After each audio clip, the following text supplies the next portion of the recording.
Kapilan ko lalo en sangin O hlui mal lo isum thing laya lung ding song o na vong vong Khang nó chạm rèn ý sắc mel môi mà serino na biết thu căng tiếng lại khá lên đằng min her san mai hi cái tua rồi lâu Dengan kuanun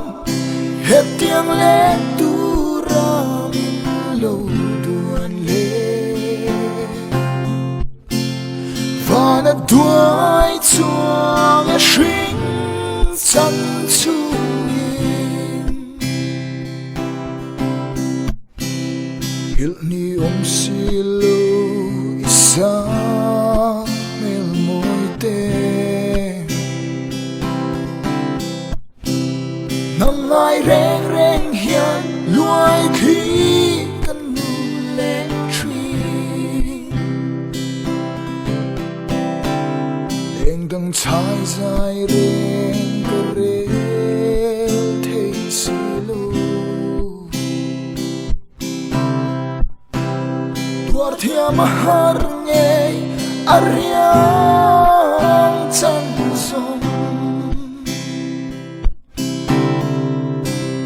Ma serino na biết thu cần tiệm lại khá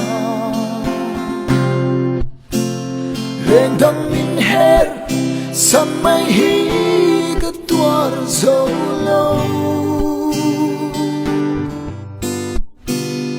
lên ngân khoa luôn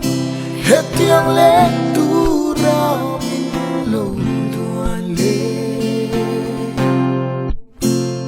Và nó đuôi chuông shring chân chung nhìn là mong lệ lệ hiền môi xì lô mô Tiêm thức sút lệ hiền cả rinh lâu chê Se lên đằng trăng bela liam chung in Sa mang in chen dài đi re si mo Ma serino na biết thu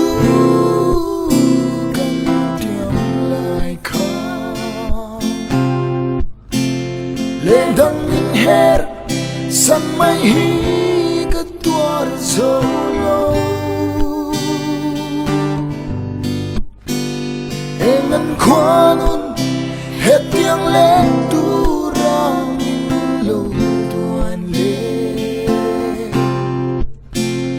Và nó đuôi chuông shring chan chung